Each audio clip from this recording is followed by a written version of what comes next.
Hey y'all, happy Sunday. Hope everything is going well for you and yours.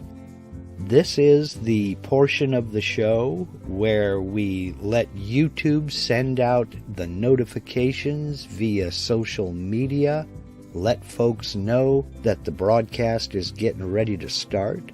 We'll sit here and we'll count down the next 2 minutes before I push that button and go live. If you happen to be watching this on replay, go ahead and scrub past this graphic until you see my smiling face. If you have any questions and you're joining us today in the live chat, feel free to go ahead and add those questions to the live chat now, and we'll get to them in due course during this live Q&A session. So, sit back, relax, grab a beverage, and we'll get going in about 30 seconds.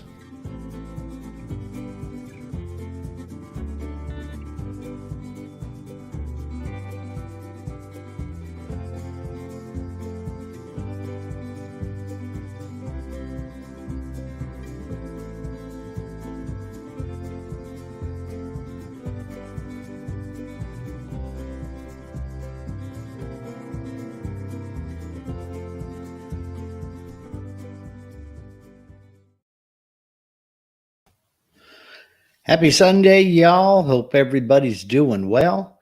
How goes it today? Happy Halloween, or as my wife and I call it, the invasion of the ankle biters. We've got more kids in this neighborhood now than we have had since we moved in here 9 years ago. It's kind of crazy. But having said all that, we're also pretty rural out here.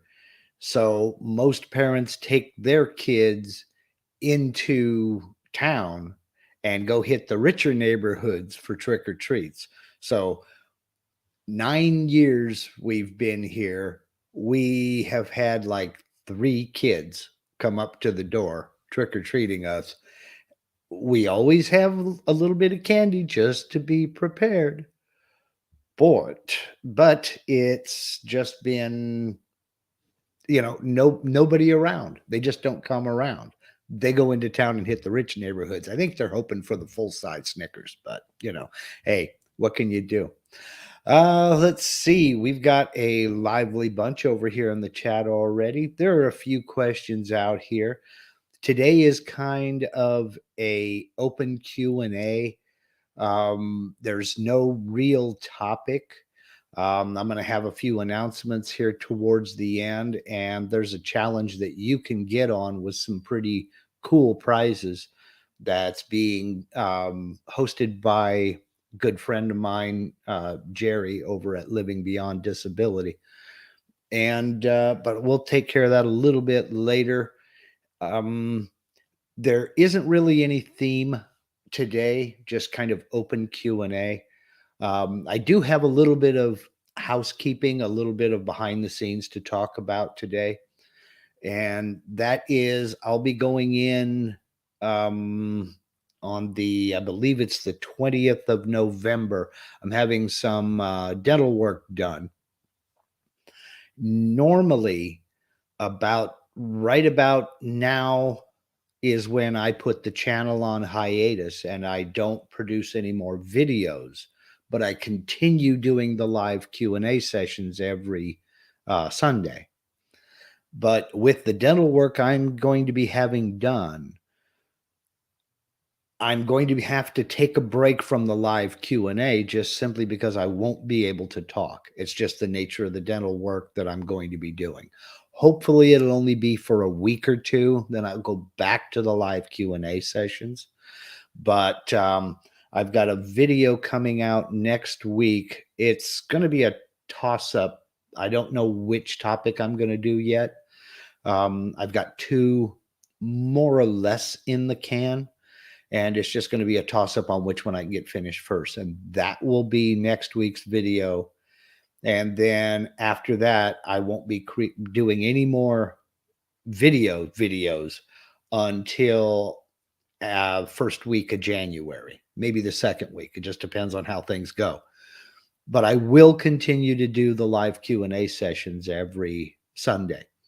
And what I do during the holiday season is I take a small topic that, generally speaking, doesn't warrant it doesn't warrant its own video. It's a very small thing. And we'll talk about that in the first part of the live Q&A, and then I'll answer questions and we'll demonstrate and a few other things. It's just generally short little topics. So it's, what can you say? Let's see. If you follow me over on Facebook, I was just in a goofy mood the other day, and our next door neighbor has chickens, and one of the chickens got out of their yard and was roaming around here in my backyard. So I posted a little video. Hey, the chick from next door is running around my backyard, and then showed the chicken, and sure enough. So we got Donald Harding. Did you put that chicken in the pot? No, sir, we did not. We're kind of hoping the neighbor will bring us some eggs. Hey, what can you say? It happens on occasion, not very often. Like I said, we are pretty rural out here. So, all right, let me see. Let me go back, cruise back up here and see what's going on with the comments. Let's see here. Bill Stauffer just said, I just tried the tape and CA glue method for the first time. I'm impressed how well that works. And I told him that we would talk about it a little bit further when we go live. Some people call it my method. I did not invent that. That was, I unashamedly stole that from Ben Crow at Crimson Guitars. And one of his apprentices showed him that trick. It started out with, they needed to get hold of adhesive sandpaper to mount on their leveling bars for leveling frets. And evidently adhesive sandpaper of the right size was difficult to get over there or expensive. So one of his apprentices showed him that. And that is simply to take a piece of masking tape and stick it to the back of the sandpaper and burnish it on, then burnish another piece onto the leveling bar, and then use CA glue and activator to glue the two together, making your own adhesive. And I thought, and Ben was skeptical. He said, well, that'll never work. And it worked like a champ. Now, they could get the right size sandpaper without adhesive real easy and real cheap. So I said, I wonder if that would hold something down for use on the CNC. So I experimented with it, and sure enough, it works. The tricky part of that is to know when not to use it. And all I mean by that is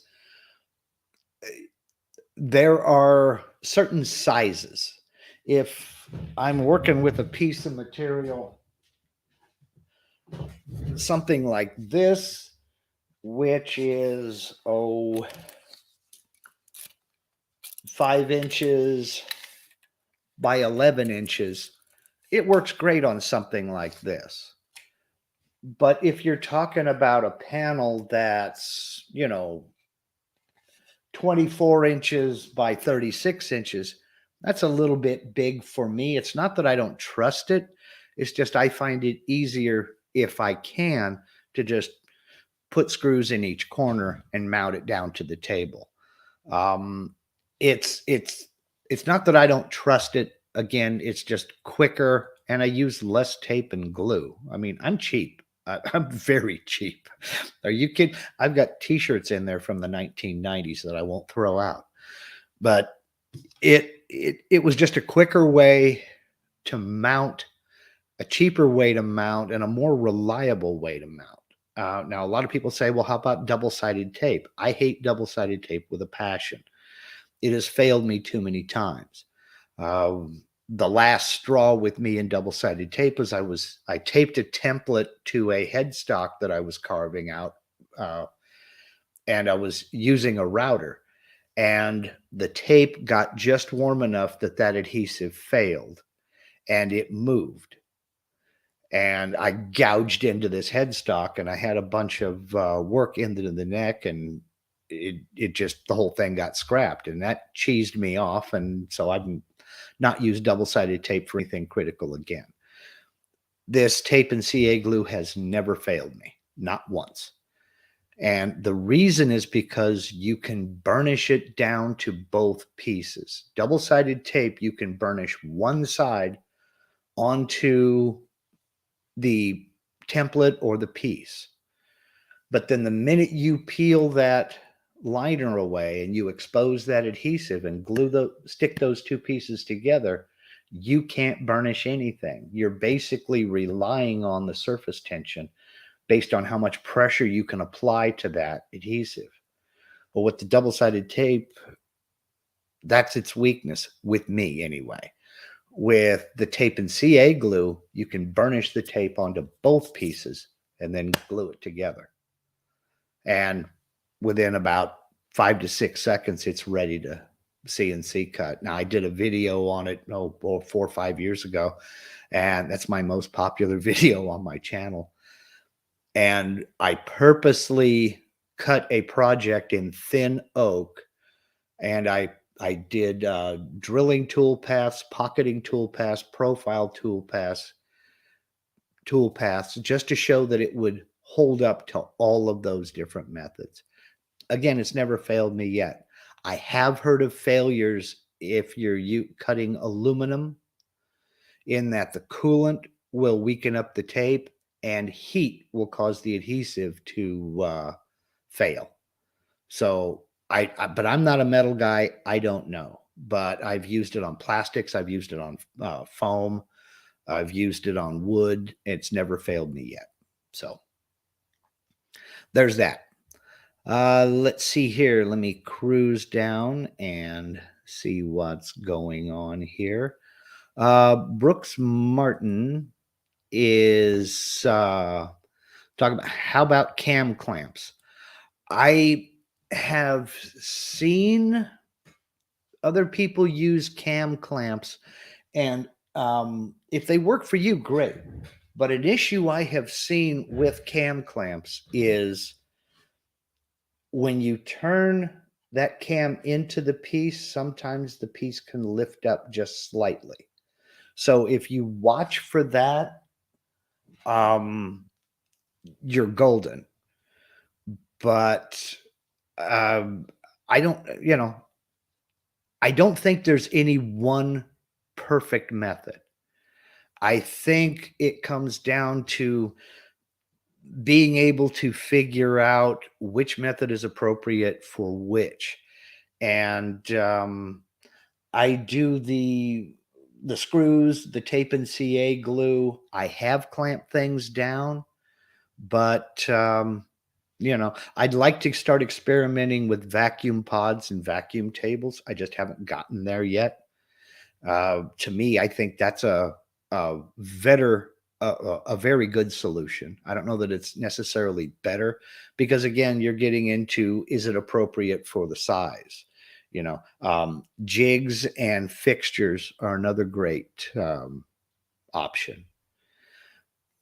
So yeah, Lewis Denton has a good point here. The blue painter's tape has a weaker adhesive than masking tape. This makes removal easier. I've never had the painter's tape fail. Yeah, me either. The only tape I have had fail was, I believe it's 3M makes a more eco-friendly tape. And the way it's more eco-friendly is it's thinner paper. and that stuff shreds trying to take it off the roll. So I'm just like, nah, forget it. I didn't like it at all. Let me see. We've got some more. I will try to get to everybody. Jackson, I will try to get everybody. I cannot read your name. He was evidently wondering how to translate to Russian. For those who don't know, I close caption every video. And I don't close caption the live Q&As. I will add, I translate those closed captions into 10 other languages. I will translate into Russian while I'm on holiday, while the channel is on hiatus. It may take me a few days. I have over 300 videos on my channel. It may take me a few days to get to all of them, but I will go back and add that Russian translation to the subtitles, so that all you will have to do is hit that little subtitle logo down there and then choose from the menu, choose Russian. So thank you for that suggestion. I didn't know if there was a need for it or not. I've been going by popularity, where people are watching my videos from, but I will translate to Russian from now on. I'll add that to my list. So let's see. Big Daddy Fish says he likes wedges for clamping. Wedges are a great option. They really are.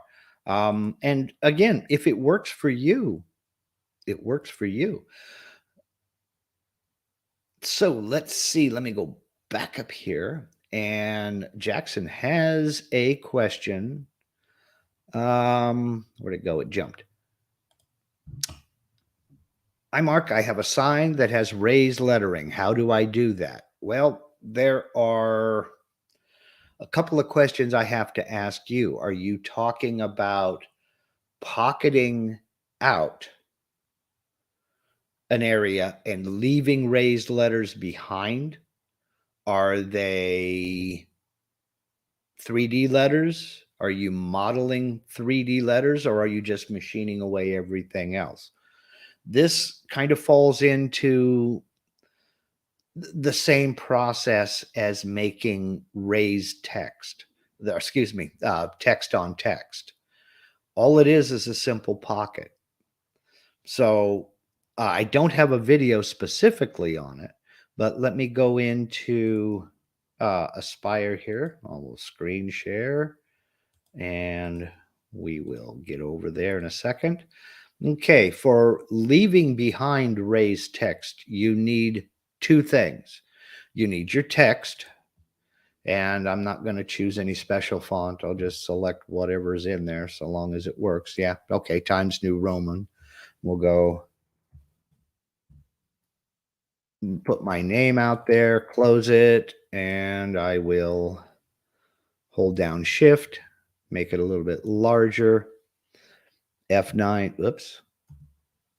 I can't do that. F9 is a hotkey for the for my computer. So put that in the center, close. Okay, so you need the text. Now you also need a boundary around it.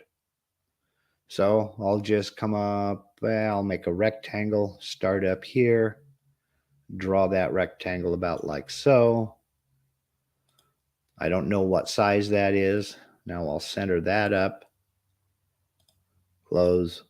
Now it's just a matter of creating a pocket. You want to pocket all of this away and leave the text raised. That's also going to create a border. Now, if you don't want a border, you want to machine the whole surface away, you just make this vector the same size as your piece of material.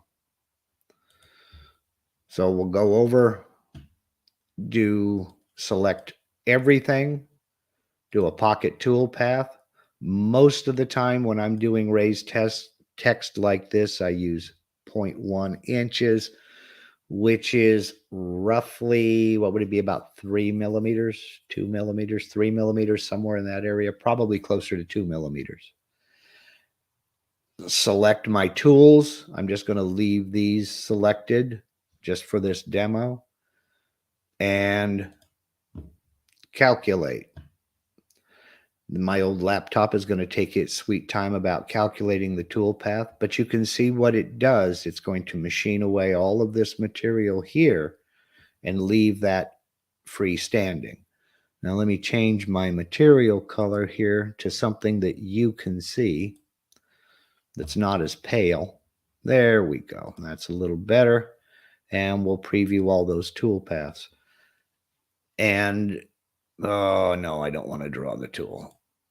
There we go. Get it going here. It's going to take it a little bit because this old laptop is very slow. But it'll go through and it'll machine out all of the material out here to the outside of that text and leave that text standing proud.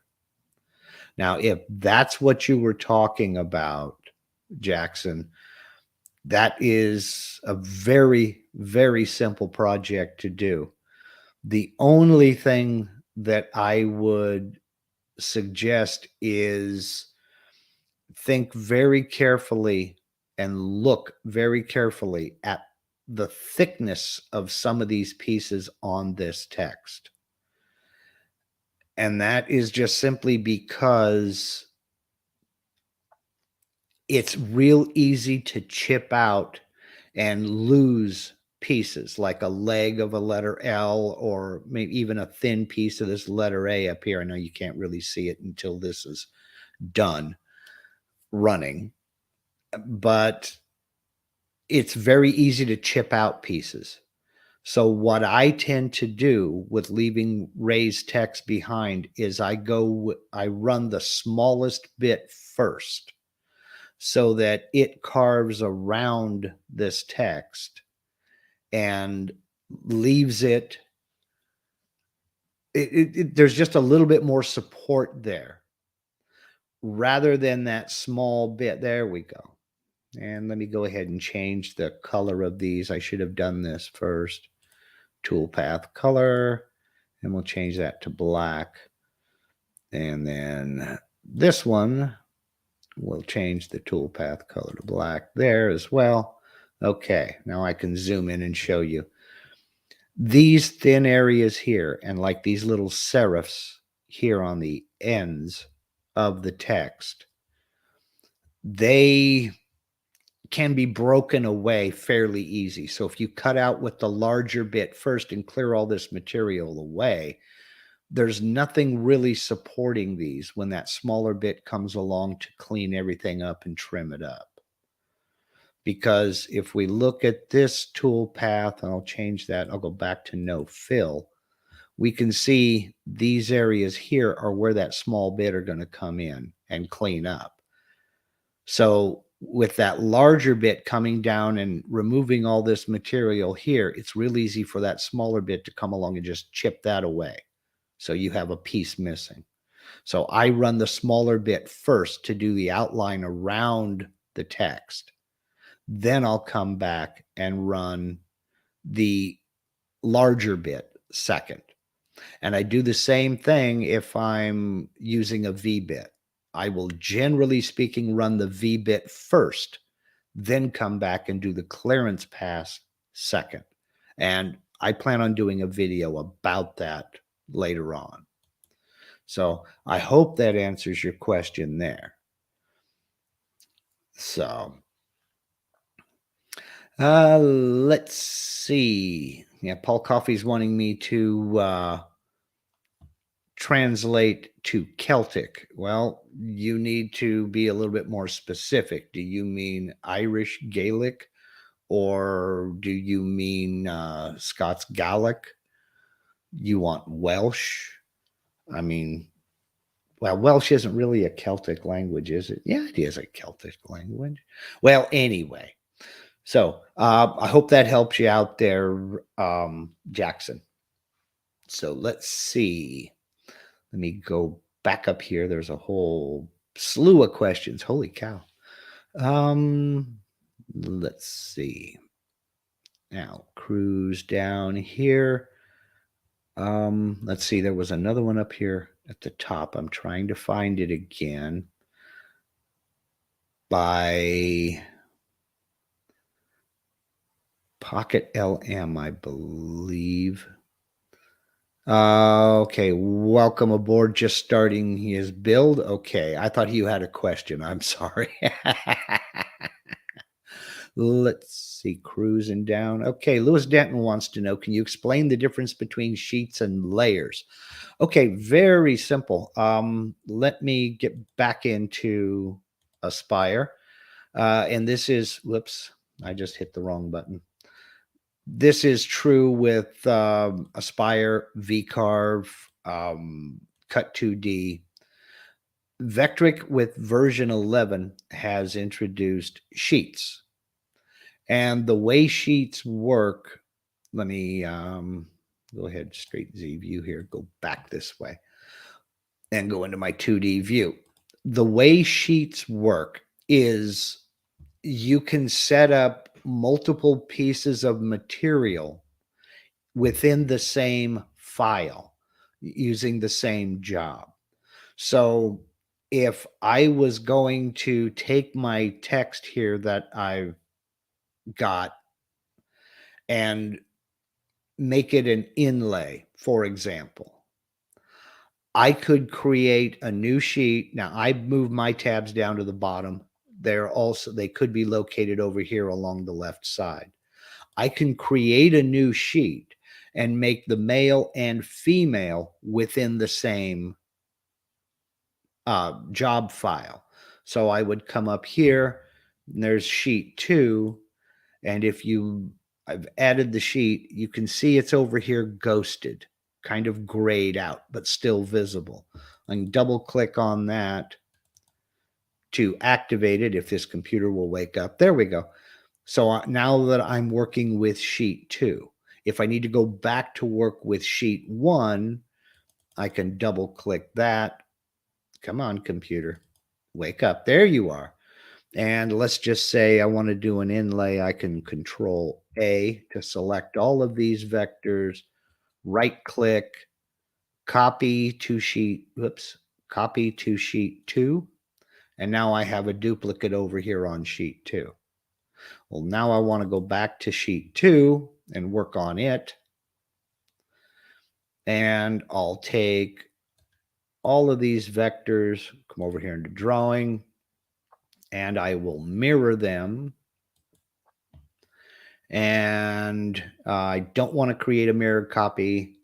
Flip about the job center, flip horizontal, close. And now I can use sheet 1 to carve the female and use sheet 2 to carve the male for my inlay. That's how sheets work. These are 2 separate pieces of material, and technically speaking, 2 separate projects as we would think of them in the same project file. Layers, on the other hand, have to do with that one piece of material, that one aspect of the project. So what I could do is, if I come up here and I look, I have layer 1. That's the default layer that's created whenever you create a job over here, create a new file in the job setup. So right now, all of these vectors are on layer 1. So I could select my text, right click, move to layer, new layer, and we'll just keep this layer 2, click OK, deselect, and now my border and my text are on 2 separate layers up here. Layer 1 is in bold. That means it's the active layer. Anything I do down here will be done on layer 1. I can double click layer 2 to make it the active layer. And now anything I do out here will be done on layer 2. I can turn off, and this is one of the benefits of using layers. if I have to zoom in and do some work up here, but this border is in the way, I can come up here and turn off layer 1, and that border is no longer there. I won't select that layer, that vector. I won't change that vector at all. So if you've got to get in tight and work on something and you have other things in the way, by placing those other things on a separate layer, you can better manage it. You can get in and do fiddly detail work without damaging what's on the other layer. So layers are there more or less for convenience. Some people they run the whole gambit. Everything they do is on a separate layer. And if that works for you, fine. I find that on something simple like this, where I only have 2 sets of vectors, I have a border and I have some text, I tend to leave them all on one layer, like I have over here. I'll go back to my sheet 1. If this computer will catch up, there you are. I do have a second layer, but there's nothing on it.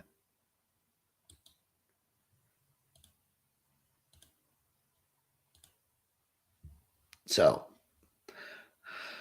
I hope that answers that. Sheets are basically a second or third or fourth or fifth piece of material that you can use in one single file rather than creating a file for the male and a file for the female. You can do them both in the same file. Layers are just there to help you keep vectors separate so that they can be worked on individually. They can also be an aid to joining vectors, problem vectors that you really can't figure out another way to join. Move those vectors to another layer, do your modifications, and so you don't have other vectors in the way. So I hope that answers that question there. Let's see here.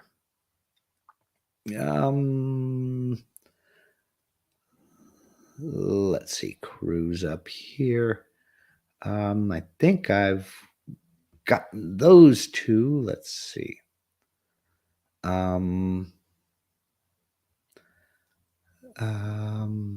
Okay, Jim Brown wants to know, did you do a video on tiling? I have a long project coming up. No, sir, I have not. Peter Pasuelo has done a very good video on tiling and on his channel, CNC Nuts. And what I'll do is when we're finished live here, I'll go find a link to that video and I'll post it in the description of this video. So give me about 10 minutes after we're finished live and I'll get that there. So let's now, on the subject of tiling, I will be doing a video on that in the new year because I have a couple of projects that I'm going to need to tile as well. So, but as it sits right now, no, I don't have one. So let's see here. Ayol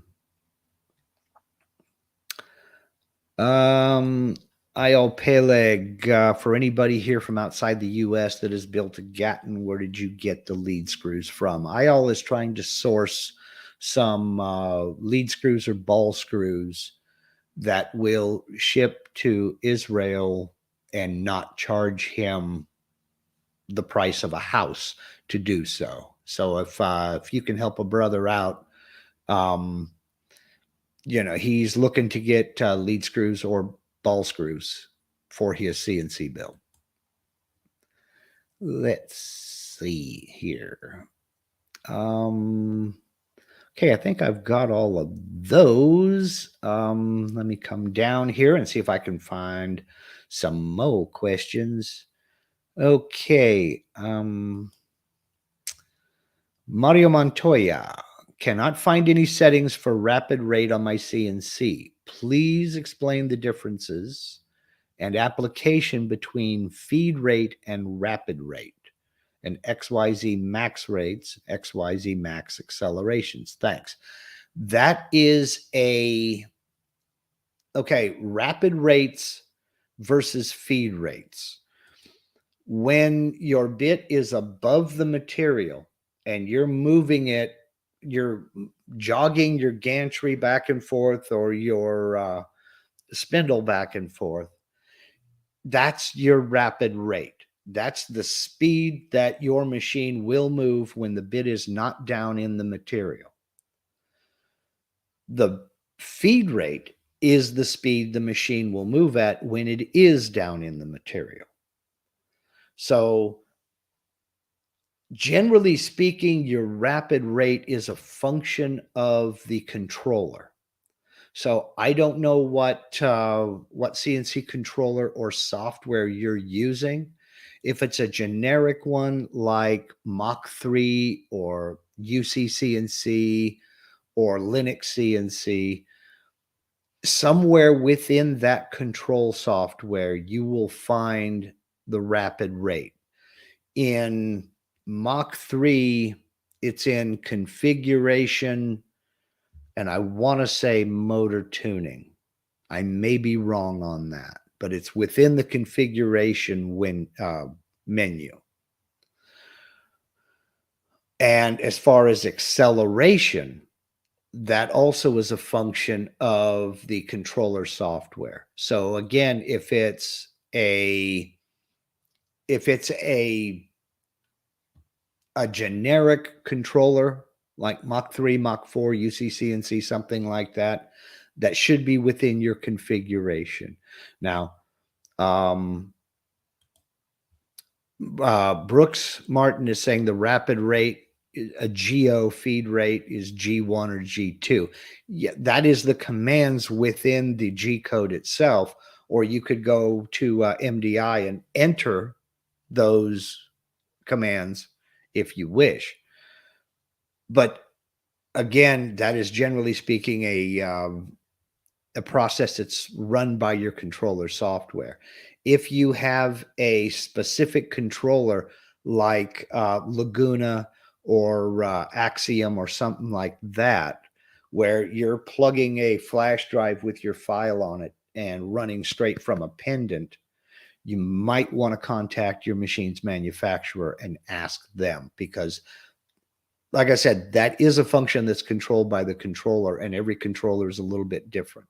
I personally have only used Mach 3, and it's been so long since I've set that, I don't even remember where I set that.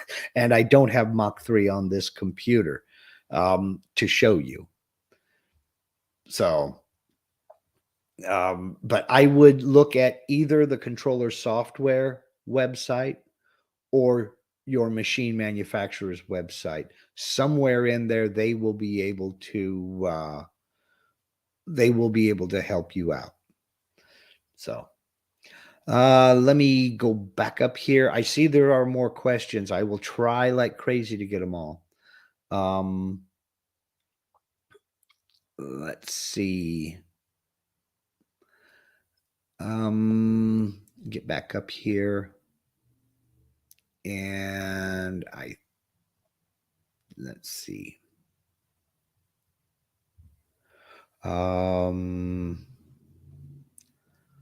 Okay.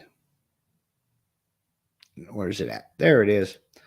Steve Rowe says, is there a preferred way of starting up and shutting down your CNC computer and software? Just got my Avid running this week and ran into errors. Y-axis command over softmax, nowhere near soft limit. This is a machine-specific question, and you're not going to like me, Steve. I'm just going to say get a hold of Avid and ask them. I don't know which controller you're using.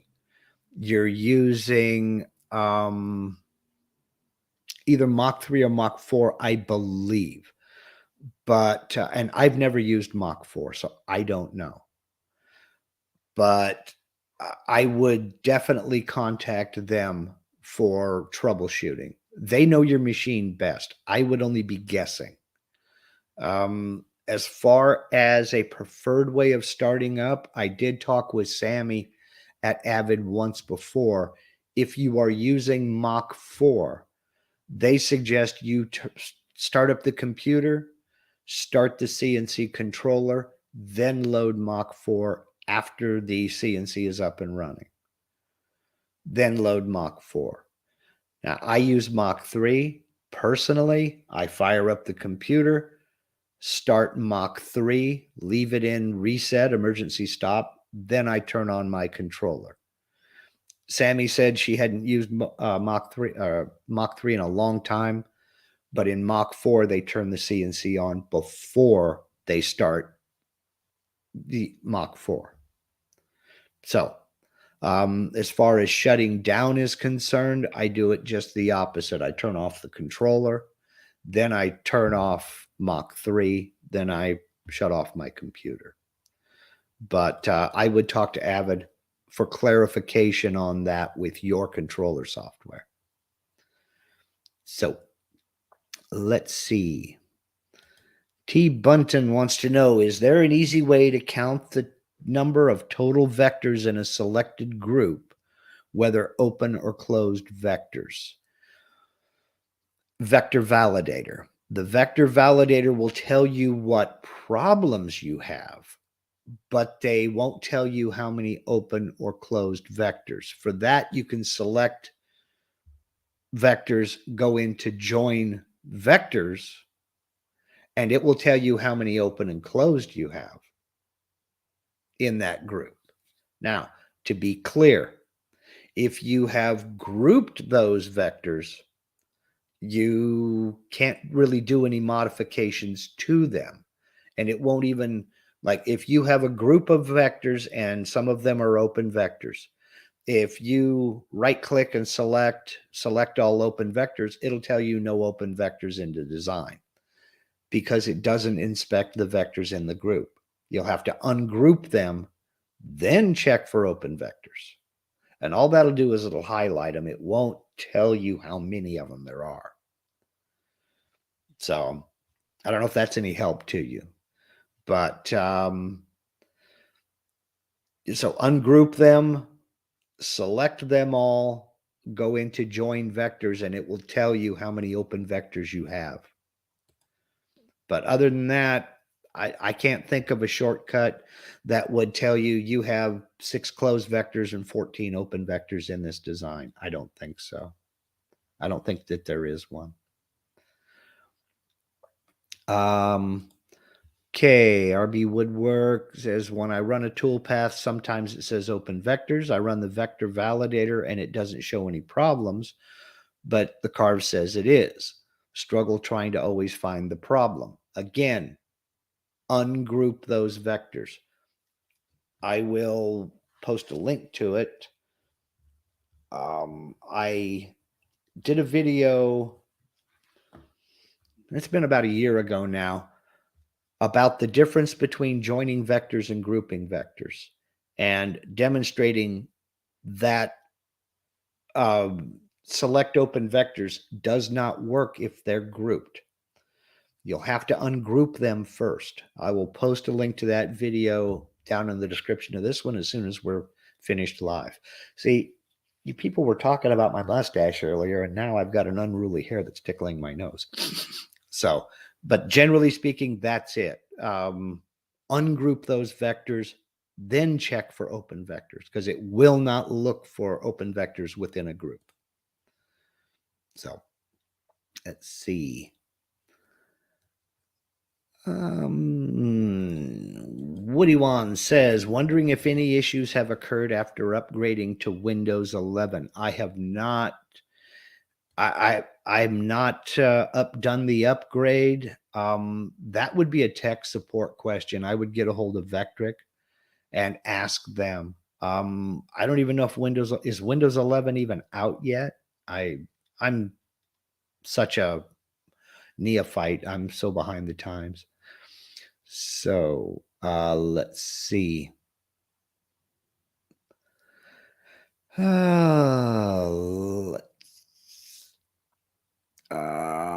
Cruising down here, trying to get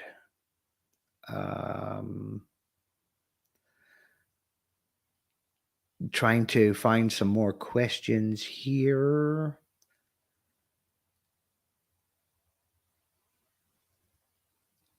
Todd HCNC says, I have bent a V-bit using the CA tape hold down due to a brain malfunction. The tape did not move. Yeah, it's strong. And you know what?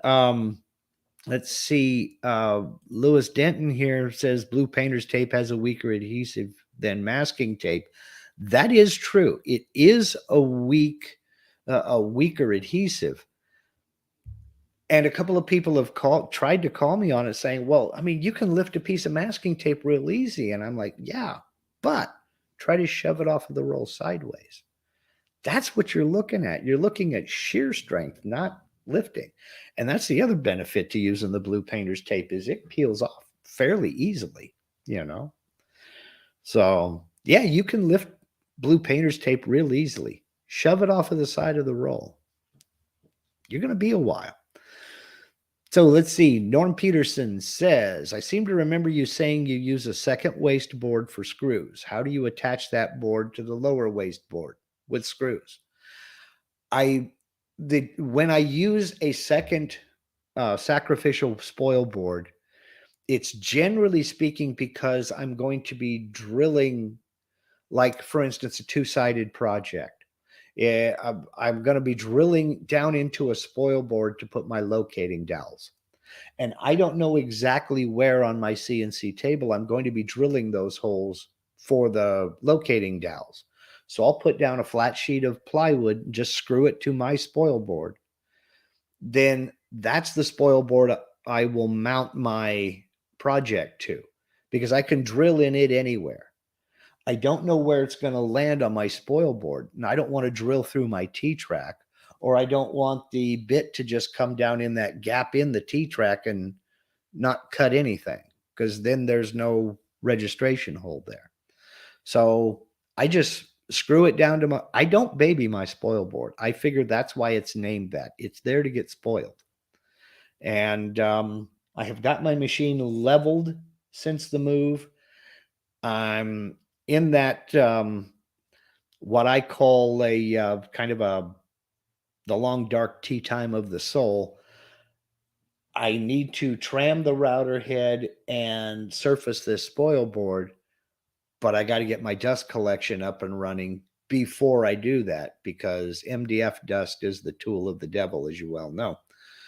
So I'm cutting out parts for this temporary dust collector using a shop vac without dust collection, so I can get my dust collection up and running so I can surface the spoil board. And believe me, I will be doing a video on that. But I don't baby my spoil board. It's there to have screws driven into it, and it's there to get cut up and chewed up, and then I'll just resurface it when I need to. So the main reason for using that secondary piece is, as I said, I can drill anywhere in it and it won't fall in a gap in the T-track, or it won't cut up the T-track.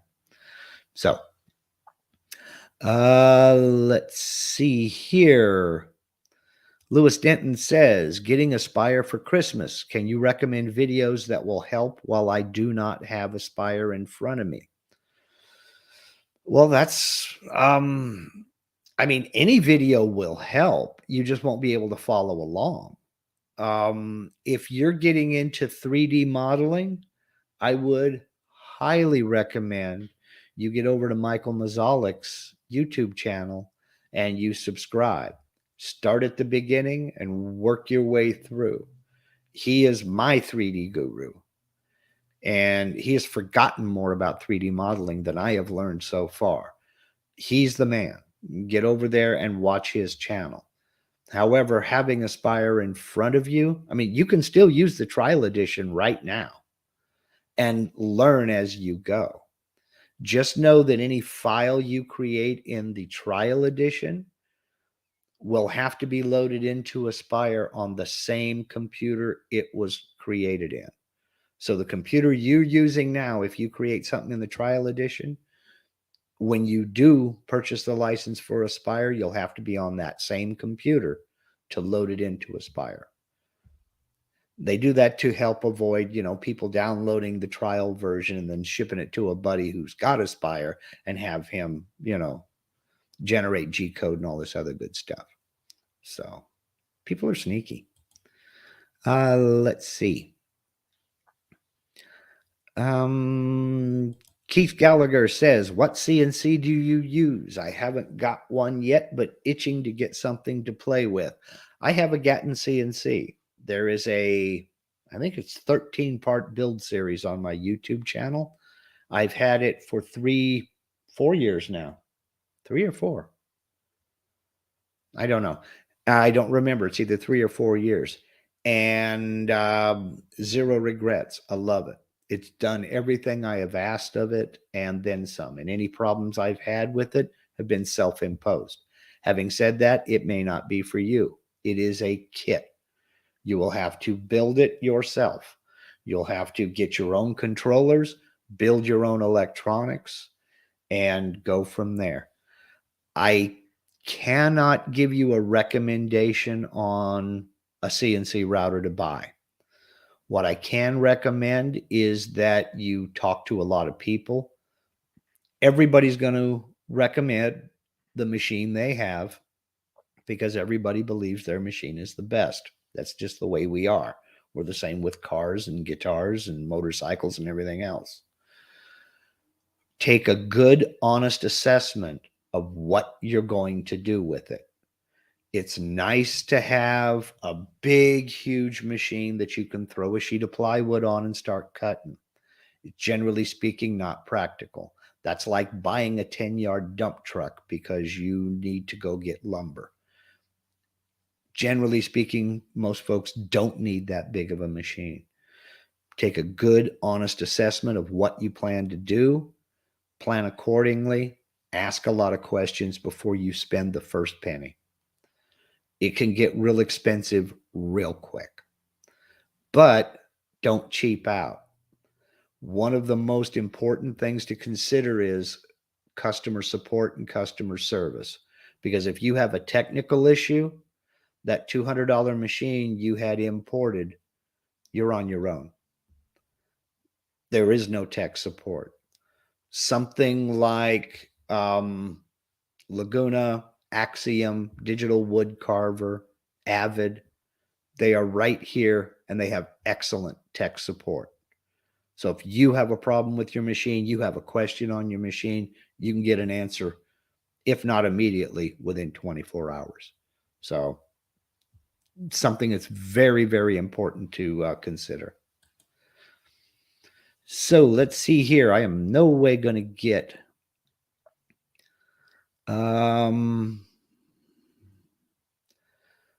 let's see. No way I'm going to get to all of these questions.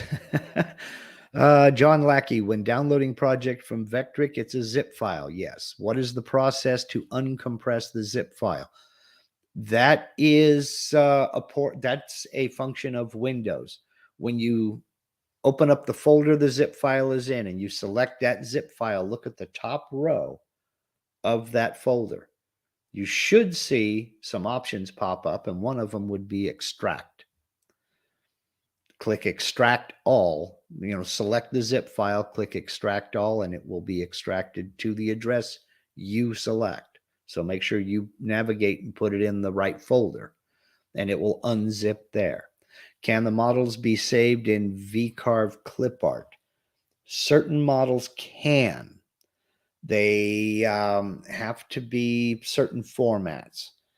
And I did a video on creating a custom clip art library that goes through the process of adding files to the Vectric clip art library. And I'll put a link to that as soon as we're done here live. So the short answer is it's a function of the Windows folder. Select that zip file and look up at the top of that folder, and those options should pop up, or right click that zip file and you should see extract. And then I will post that video. So let's see here. Yeah, let's get here. Keith Gallagher, a general question, but wondering if everyone who buys a small CNC like the Onefinity or Long Mill always stays working with that's kind of a always stays working with his machines and not move to a larger machine. That's kind of a personal thing.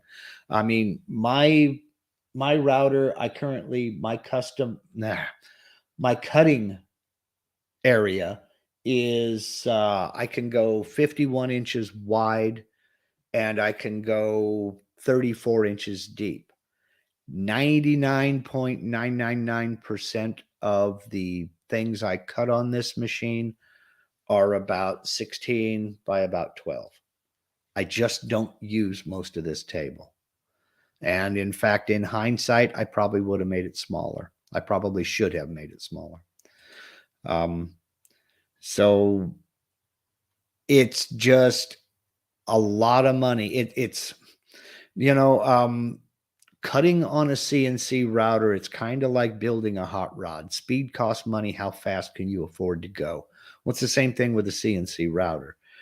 What I would suggest, however, is if you look at the size of that machine, take its footprint, how big the actual physical structure of the machine is. Take that size and double it. And that's how much space you're going to need to install it and run it, because you're going to need to be able to get all the way around it. Trust me, I just went through 6 years of not being able to get all the way around my machine. You're going to want to handle materials in the front, in the back. You're going to need to get to your drive systems on the side if there's an issue. So take the physical size of that machine and double it, and that's how much real estate it's going to take up.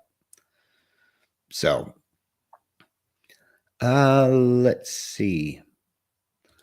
Kool-Aid wants to know, how do you move the tabs from side to bottom or vice versa? Let me share. Go back into Aspire and I will show you. He's talking about these tabs right down here. And it is it in here? No, let's see. Where was it? I got to find options. Options right here under the edit menu. Come down here to options. And right there, tab location. Right up here under window layout, tab location. I have mine set to bottom. That's a drop-down menu. You can put it on the left. Click OK. And now those tabs are over here on the left. Or you can go back into options, click on that drop menu, and put them on the bottom. Click OK, and now they're down on the bottom. That's just where I'm used to working with them.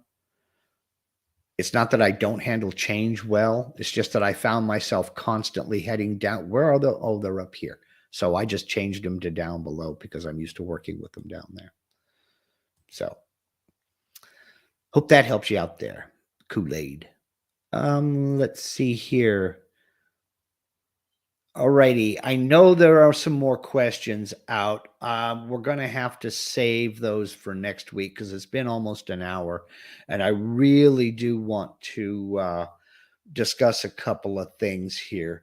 And one is, so please save your questions for next week, and we'll pick up from there. I really am sorry. It's just we've been running a bit long.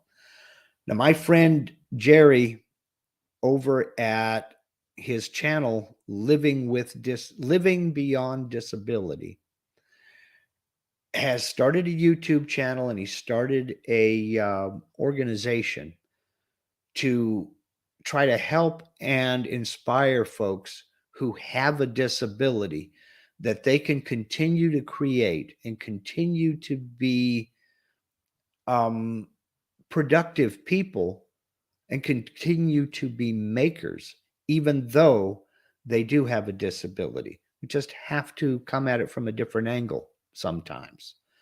Well, he has teamed up with Steve Nealon over at Harneo Media, and they are putting on the 2021 Fairy House or Gnome House Challenge. Now, what they're doing is, between now and December 17th, They're inviting you to build a gnome or fairy house. Send them in the pictures, and they will be judged. And let's see, the grand prize is a 112-piece power tool set. I don't know the brand, with a 21-volt cordless drill. Second prize is a Wen rotary tool kit with a flex shaft. Third prize is a choice of either a Living Beyond Disability t-shirt or stainless water bottle. They are also more than willing to accept donations of prizes, believe me. Now, Jerry's a good buddy of mine. What he's trying to do is get folks inspired to build and keep creating, whether you're perfectly abled or you have a disability. And this Fairy House, Gnome House challenge is there to try to bring attention to the cause and get people active and get people having fun. So it's open to anybody. I put a link to it down in the description box of this video. It's there right now. Just read the rules. They're very simple. I'll tell you the rules right now. The max size of this fairy house is 12 inches by 12 inches by 12 inches.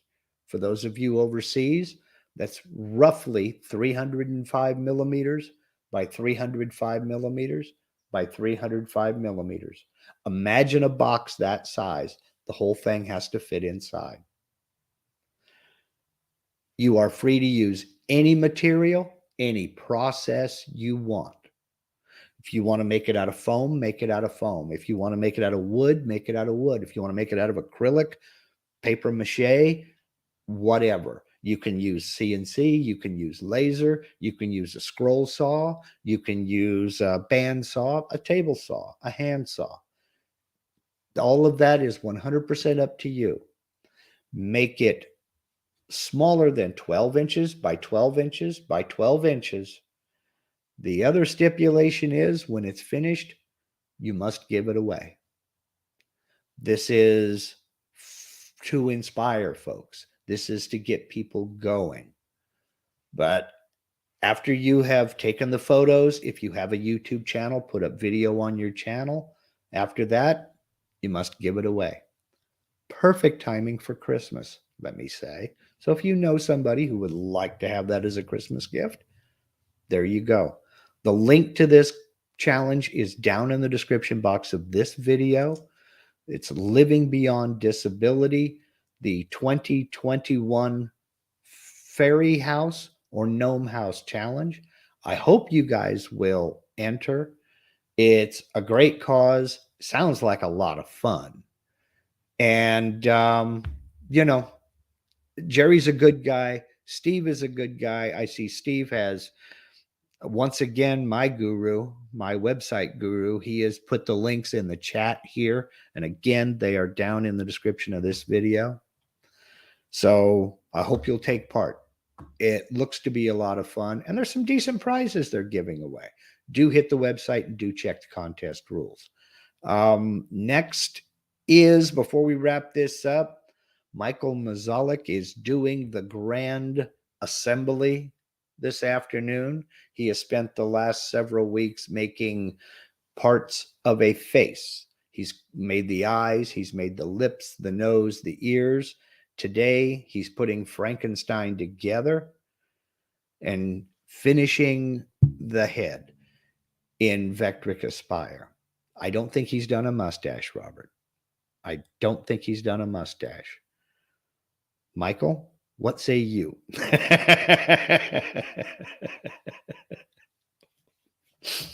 Anyway, he'll be premiering that video this afternoon at 2 p.m. Pacific, 5 p.m. Eastern over on his channel.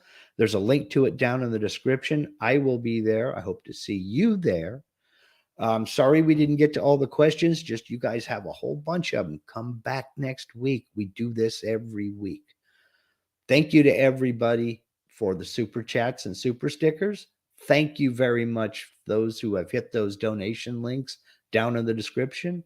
And thank you to everybody who is watching, who is commenting, who is subscribing, and who is sharing my videos, because none of this would be possible without you guys. Thank you very much. Have a great Halloween. Have some fun tonight. Be safe, and I hope to see you next week. So until then, y'all take care.